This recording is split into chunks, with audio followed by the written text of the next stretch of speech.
a unit that keeps repeating and repeating and repeating. So if you make a slice through the thin slice through the liver, and you lay it on a slide, you basically, no matter where you cut in the liver, you're going to see almost the same thing. And so, let me show you what that same thing is. This up the picture. It's called the liver lobule. And the way it looks horrible, but it's really easy. I think of it as a birthday cake with many layers, okay? And each layer is identical to the layer above it and below it. So that's pretty easy. And the highlight of this lobule, this circular lobule, is that there's another one next to it, and another one, and another one, and another one. You with me? Lobule, lobule. And the lobule is what? Many different layers. So we're just going to look at one layer, and you got it all. And the key point is in the middle of each lobule is a vein called the central vein. I'm purposely putting in space. The central vein.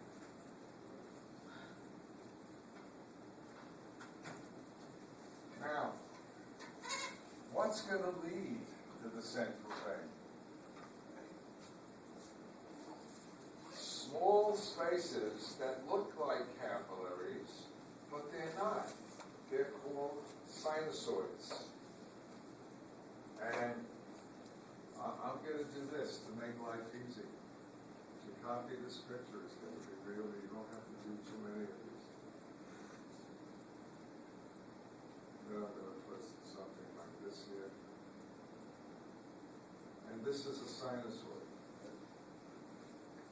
Now, before I go any further, what the heck is a sinusoid? It's not a capillary.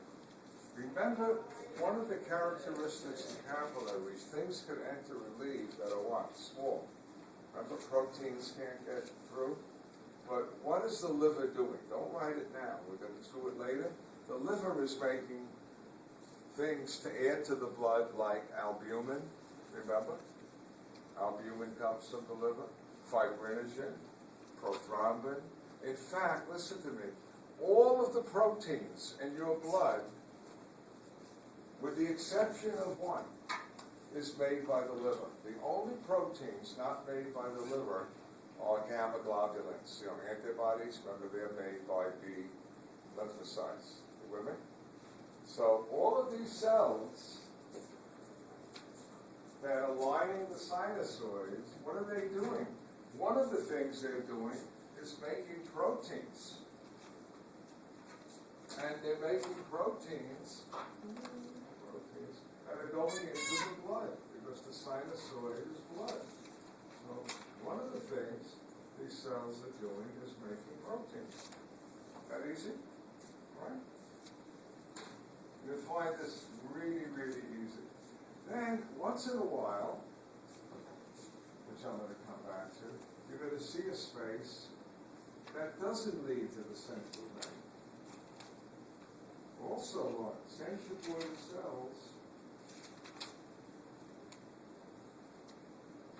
this one does not lead, this one does, to a space.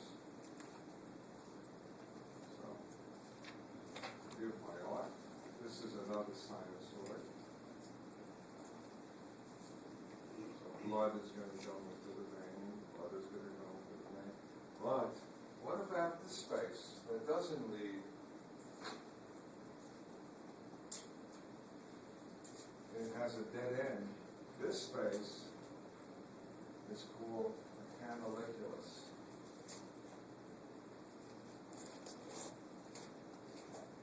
So, if you take this slice, you will have sinusoids entering, and then you'll have spaces, see it? Dead ends.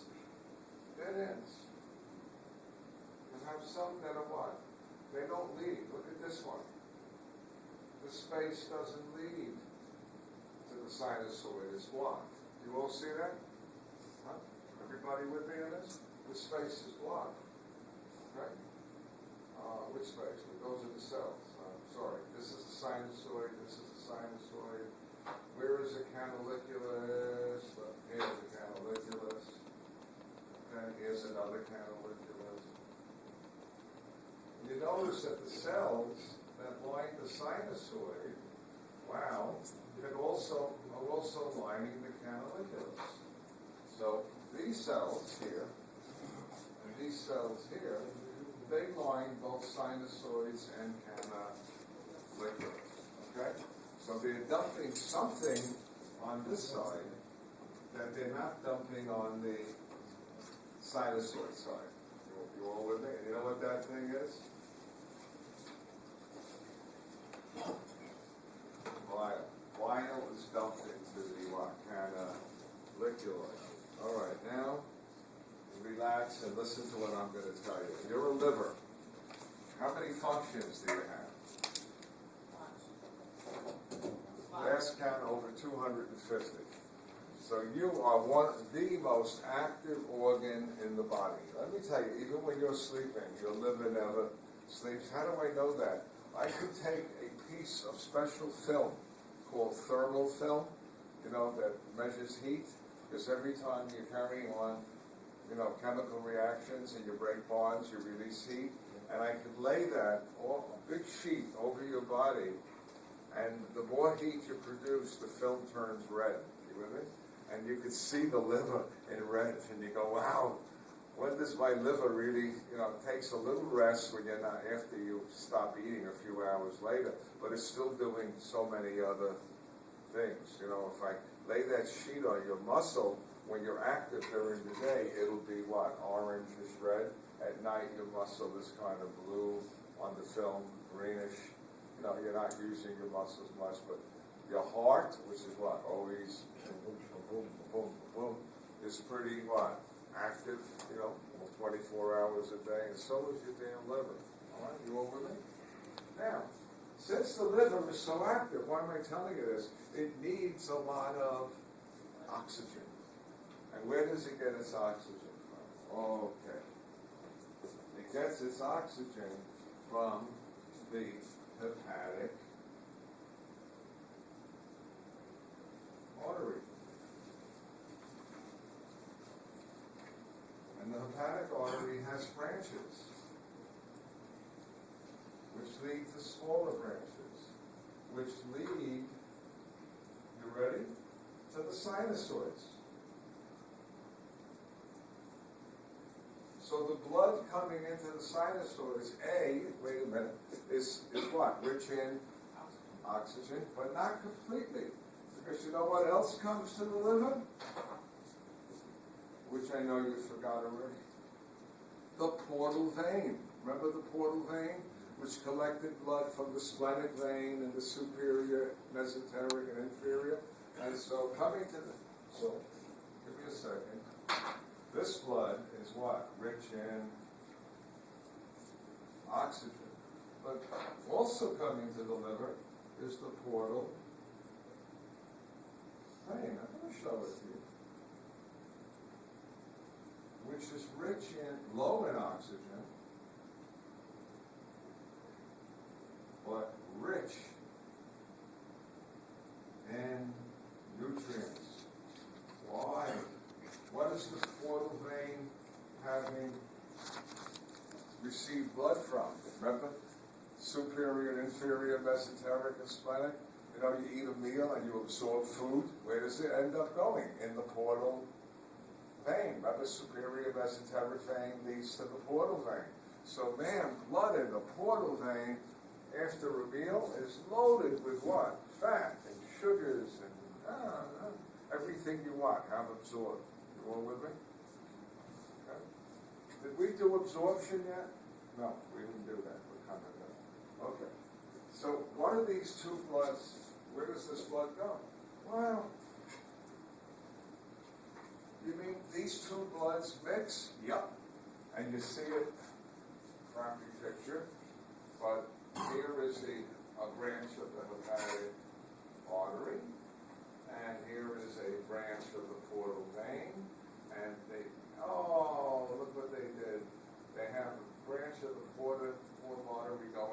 the sinusoid, and they should have a branch of the portal vein going into the sinusoid. So what's going through the sinusoid is a blood. I wouldn't call it red, I wouldn't call it blue, I'd call it purple. It's moderately what? Oxygenated, right? And it's rich in nutrients. Is everybody with me on this? Folks? Okay. We're almost done with the anatomy. The next part is very simple. You're going to ask the question, all of this blood goes through these sinusoids. What are these cells doing on either side? Some of the cells are absorbing the food, like glucose, and turning it into glycogen. Remember, liver stores glycogen. Some of the amino acids go into the cells to help make liver proteins like albumin and fibrinogen. You all with me? Which are then going to be released back into the blood. So these cells that are lining the sinusoids, man, they're the ones doing almost all of the 250 jobs. They're taking in nutrients, they're making things, some they're keeping, some they're releasing into the blood. And now comes the end of the story, which is really easy. What happens to the central vein? Where is it going? And it's really simple. All the central veins of the liver, get together and they make bigger veins and bigger veins. And what comes out of the liver? Two big veins, which you learned about, called the hepatic veins. Remember them? And they empty the blood into the inferior vena cava. How's that? Everybody with me on that? Okay? So portal vein, brings blood to the liver and all the sinusoids. The hepatic artery brings blood to the liver and all the sinusoids. And as blood goes through the sinusoids, liver cells absorb things and liver cells add things. And then where does all of the sinusoids lead to? Central vein.